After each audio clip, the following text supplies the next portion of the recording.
How does a rabbit stay cold in the summer? How do they stay cold in the summer? And just so you know, no, it's not like the freezer. That's not what we're going at. Any guesses? Hair conditioning. H-A-R-E. Yeah, you got that. All right. Where does a rabbit learn to fly an airplane? There's a theme here. Airport. In the what? A hair airport?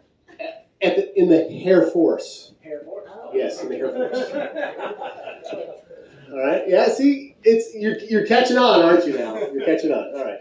One other thing, my apron, please. It's in the back of the trailer. All right. So, all right. It's 8:01. Now it's time. We'll just have people coming in a little bit as they can. So I'll start with a little bit of an introduction. For those of you who don't know who I am, my name is Jeremy Chambers. I am the head cook and bottle washer at Independence Acres Homestead in Casco, Michigan. Anybody familiar with Michigan? Anybody from Michigan? Nice. Okay, well, those of you from Michigan, could you help me by getting out your Michigan map for me so we can show everybody where we're at? All right, so just for reference, this area right here, the armpit of Michigan, that's Detroit. We're about 45 minutes north of Detroit. So we are not from Detroit. Unfortunately, we're the Detroit metro area. The rest of you Michiganders, where do you hail from? Okay, all right, down here. Where are we at? I'm sorry. That's the other armpit, but that's okay. We'll pray for you. The thumb, all right. Thumbs up. So we're from Casco. You familiar with Casco? Oh, yeah. Oh, yeah, all right. Oh, yeah, that was a little too Canadian for me, you hoser. Oh, yeah. All right, any Canadians? Oh, good, all right. I don't want to be too offensive here. All right, so, like I said, we started out as preppers, 08 to 010. Anybody else start out as preppers? It's okay, it's all right, you can be honest. And then we realized that prepping's all about me, and then we got introduced to the concept of homesteading, which is about community, right? And so that's kind of what won us over and took us over to that homestead ideology more than prepping. Now, do I still have 50 pounds of rice in my basement? Absolutely. More than that. Still have a year's worth of food in my basement, not because I gave up on prepping, but because the concept of now I'm prepping and have these stores for me and my community. Not just for me, not just us four, no more. There's 5 of us, but we're bound to lose one if something happens. Not me. Not him. Okay, that was a little sadistic, not gonna lie. All right, so we started off as preppers. We bought our farm that we're on right at the end of the crash of the market in 2010. We acquired a little over 100-year-old farmhouse that sits on 5 acres, has a pond and some woods, and the house had been in foreclosure. There was 2 feet of water in the basement. The carpet was covered in mouse feces. It was pretty bad when we bought it. My wife was like, no, I don't want to live there. I said, don't worry, give me a month. Gutted the thing, put in floors, cleaned up, and made it livable and likable enough to where my wife would actually join me at the house now. So you did all that in a month? I'm fast. I'm motivated when I need to be. Right? That's what it is. We're motivated when we need to be, fellers, right? when the fire's coming and they're between a rock and a hard place, we're gonna win. So that's what keeps us going as homesteaders, is that mentality. We started off with chickens. Who started off? Your first animal you got on your homestead was chickens. Yep. All right. Because we were told that's the gateway animal, right? Which it kind of is. We started off with layers. I think that's where the comfortable place is to start, right? Laying hens. Lost our first flock to a raccoon. Did much better. And then we were told that after you get laying hens, the next thing that a real homesteader has to have is meat birds. How many of you guys fell into that lie as well, right? Okay. So I got some meat birds. I'm like, oh yeah, we're going to do this. And 2 weeks in, I was sick of them already. We had them on a tractor in the field, and we were moving them. I was moving them in the morning before I went to work, moving them when I got home from work, and the manure was still so bad, it was just killing my grass. Whatever, it's just grass. I don't love grass. I don't care about the grass, but it was still killing the grass. Then at 6 weeks, we had them dying of heart attacks with their heads in the feeder, couldn't walk. Their entire existence was eating way too much food, drinking, sleeping, and pooping. So much poop everywhere. The manure from meat birds. Anyway, smell was terrible. And then it got to be time where it was time to process. And I drugged 3 of my best friends up to the house. I'm like, you guys are going to help me process these chickens. They had never killed an animal in their life. We didn't have a plucker. I had a scalder. We had a big one of those outside propane corn pots that we were using to scald in. And it was disgusting, and I hated every moment of it. Anybody else had that same experience processing chickens? All right. You are welcome, kindred spirits. Right? So, and then I didn't eat chicken for a month after that. I walked into the house a month later, my wife's cooking a chicken, and that smell just came rushing back. And I'm like, oh no. I ran out of the house. I was about to vomit. I was just done. I still had a hard time eating chicken after that. Well, then I doubled down the next year. I said, well, I must have done something wrong. We're going to do this again. Anybody else make that same mistake after doing chickens for the first time? Yep. It must have been me. I did something wrong. Let's do this again. And so I got more meat chickens. And yet 2 weeks in, I was sick of them already, and I'm like, okay, we're just going to get through this. We're going to process them. This is good meat for my family, right? We know where it's coming from. It's being raised. It's good. And then it got to be processing time, and I called my friends up and I said, hey, guys, I got some processed chickens. And they said, no. You're on your own. We're not touching that. That was disgusting. I never want to see or smell chickens again. I said, okay. And I walked out, and I killed and skinned every one of them because I did not want to have to dunk them. I didn't want to have to deal with the smell. I didn't want to have to deal with plucking them. I did not want to have to deal with any of that. Anybody else that fed up with chickens? I didn't want to spend the money on a plucker. I didn't want to spend money on a scalder. I didn't want to do any of that stuff. I'm like, this is ridiculous. All of this time and energy being invested in meat that I don't even enjoy eating after I process it. Now, there's some people out there that they can process a chicken and 2 hours later go and cook one and they enjoy it. More power to you. However, I'm very olfactory driven. If the food smells good, I'm going to eat a ton of it. If it smells bad, I might be starving that night. That's because that's just how I am. And raising the animals, there's nothing worse than walking out in the morning and having that wafting smell of that meat bird manure hitting your nose as you go out to enjoy your morning coffee on the back patio. Now, and there's just something different between the manure smell of the meat birds and the manure smell of the laying hen. It's just different. I don't know what it is. Anyway, it's just something about it. Anyway, then I was in California on a testing trip. I work for an automotive manufacturer in the R&D facility, the R&D department. So my job takes me all over the world. Right now, I'm working on electrified vehicles, plug-in hybrids, EVs, battery systems, things of that nature. I don't love my job, but it makes the money that supports the things that I do love to do. So, it is what it is at that point. So I was out in California doing some testing, and I get a call from a prepper friend who hadn't quite transitioned to homesteading yet, but she was getting there. And she calls me. She's like, Jeremy, I got a deal with Century for you. I said, what you got? And she's like, I have somebody who's getting rid of all of their meat rabbits, and they've given me all of them. So you just tell me how many you want, and I'll get you some. And my initial response was the exact same response that 99.99% of the country has the first time they hear about eating a rabbit.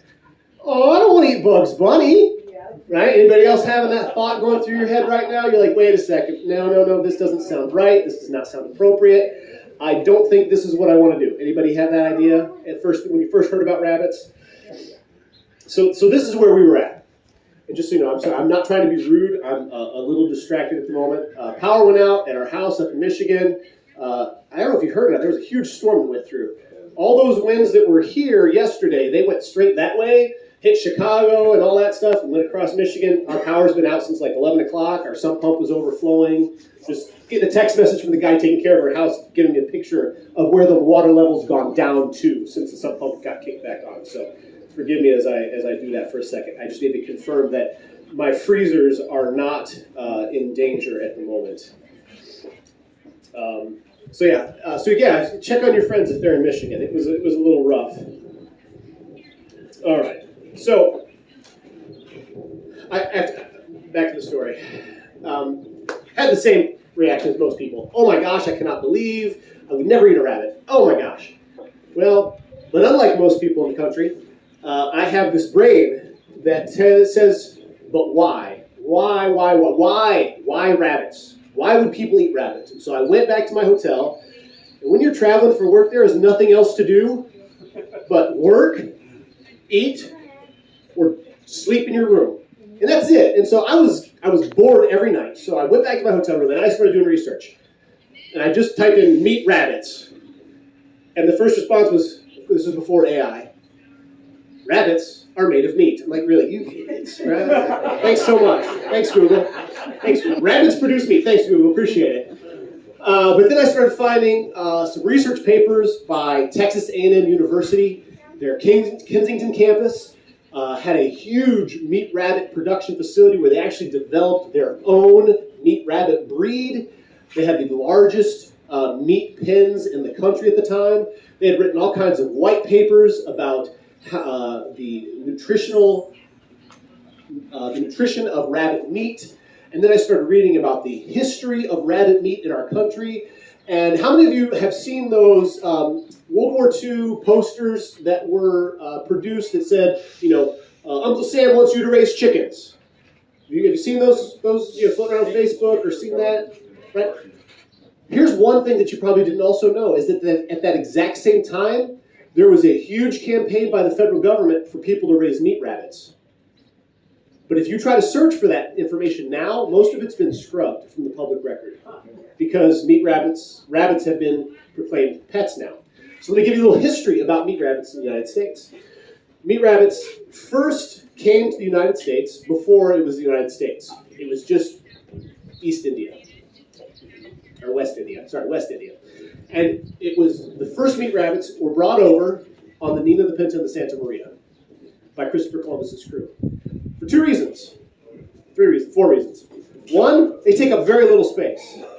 You can raise an adult rabbit in 4 square feet. Now, is it great for them? No, but it's sufficient. A mom with a litter, 6 square feet of space is all that's necessary according to the American Rabbit Breeders Association. Now, there was no ARBA back then. There was no government to make sure that these animals were being treated well and had enough space. So my guess is they were probably in 1 square foot little pens, just enough for them to lay down. Probably no more than a 5-gallon bucket is how these rabbits came over. But the moment they hit ground and there was green stuff for these rabbits to eat, they could breed and in 8 to 10 weeks have meat on the table. Maybe even sooner than that, depending upon the need. So they take up little space. They were quiet. You guys ever been around goats, cows, sheep? Are they quiet?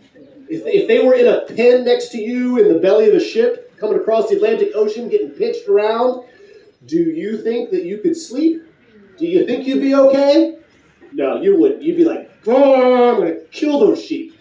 They probably did. But anyway, but there's a rabbit in this bucket right here. And he could be here for 6 to 8 hours, and you'd never know he was here other than maybe just some pollen on the bucket. The only time rabbits make noises is during mating. I know that sounds strange. I'll give you some homework later. Or when they're scared. When they're scared or they're in danger, they will emit a squeal. But other than that, they are pretty chill. They are quiet. Number 3, low smell. There is, as long as you are managing the manure and the urine appropriately, which doesn't take much, there is little to no smell from rabbits. I'm sure the sailors in the belly of those ships smelled worse than the rabbits did. And the 4th reason is because they can go from 2 rabbits to 100 rabbits in about 6 months.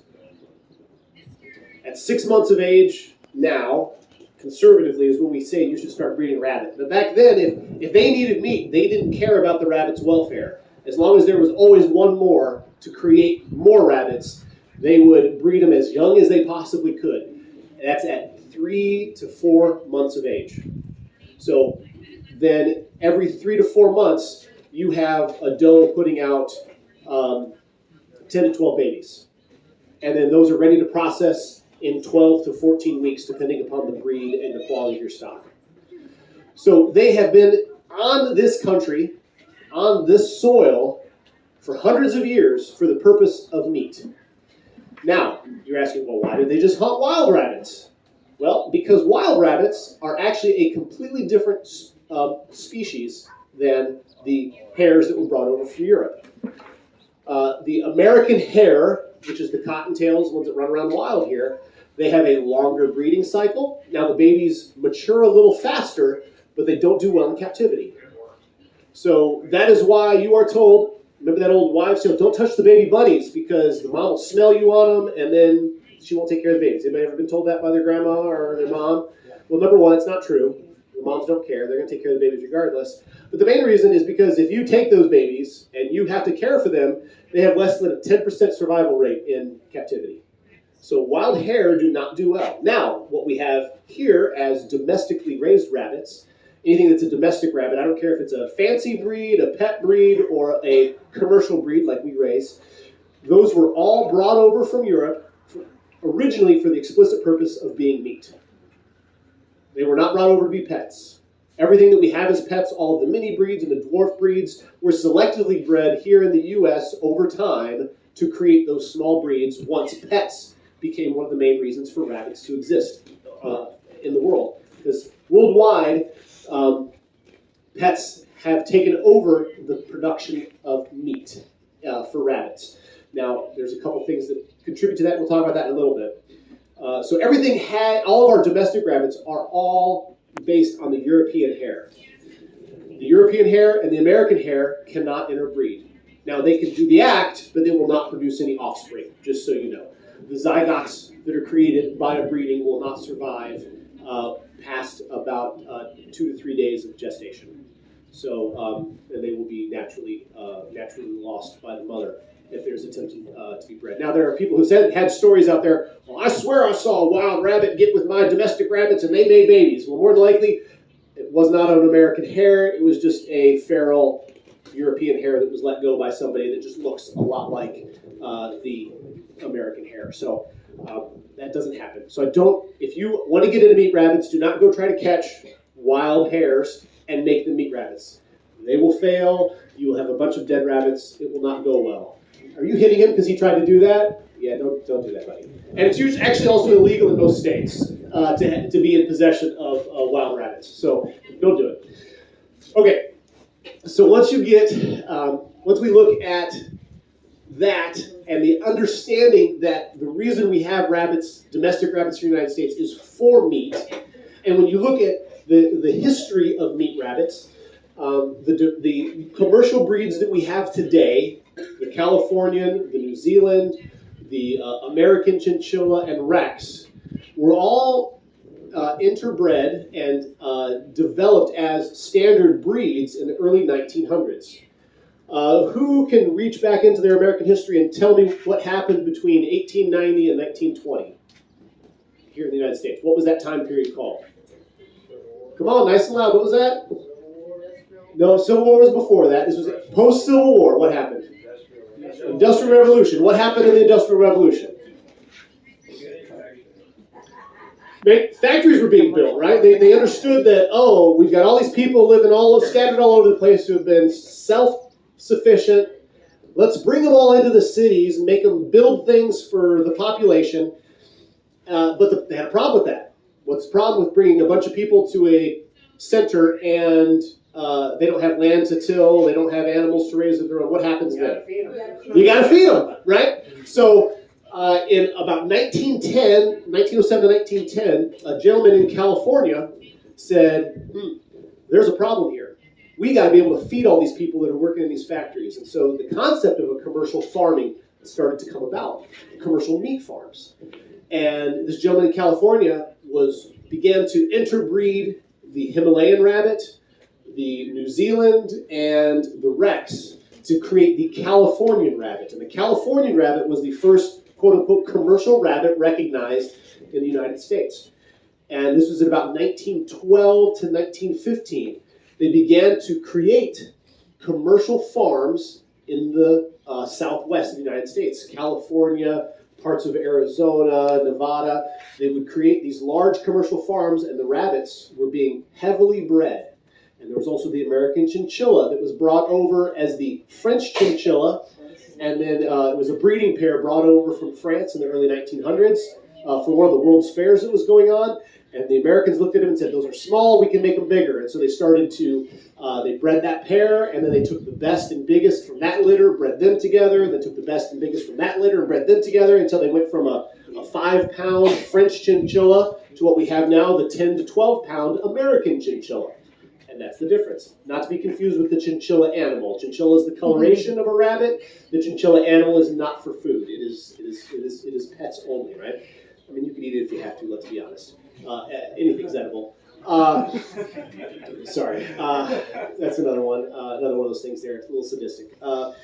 So all of these breeds were being developed to become commercial rabbits. And there were commercial rabbits that were being established all throughout the country. But at the same time, there was a lady up in New England that was working on breeding a chicken that could be raised in commercial farms. Something that would be okay in cages their whole life, grow quickly, and that was how the Cornish rock cross was developed, was in New England. And there was this race going on at about 1920 to 1930 to see what would become the white meat of America. Chicken or rabbit. And the chicken won out for one reason, because they could get them to market 2 weeks faster. 10 to 12 weeks versus 10 to 14 weeks. Or sorry, 8 to 12 weeks for chicken versus 10 to 14 weeks for rabbit. And that's the only reason we have Kentucky Fried Chicken. All of your favorite chicken restaurants would have been rabbit restaurants. It would be Kentucky Fried Rabbit. You'd love that rabbit at Popeyes if it wasn't for the fact of those 2 weeks. But rabbits also had one other thing going for them. They created fur. The white rabbits, like what we have here today, the New Zealand and the Californian, their white pelts, very plush, very nice pelts. They could also be dyed to look like any other animal out there. The American chinchilla looks very much like a mink. Looks very much like a mink fur. Very soft. It's a dual layered pelt. They've got long hairs and short hairs, coarse hairs and long hairs, and they make beautiful pelts. And they were also highly valued for their meat and their fur between the 1920s and the 1930s. Then what happened in 1940s? Late 1930s, 1940s. World War II. Before that, though, was the Depression, right? People were encouraged to raise chickens. I guarantee that if you have a family member that was living in a city during the Great Depression, they probably had chickens and rabbits in their basement to raise. They were feeding them table scraps. Chickens were not so much because of smell and noise, but the rabbits, definitely, because they could be raised in the basement. Nobody knew you had them there. You can feed them table scraps. You can go out, cut your grass, bring the grass clippings down in and feed your rabbits, and they're going to produce meat for you in a very short amount of time. And like I said, all during World War II, they were encouraged, raise chickens, raise rabbits.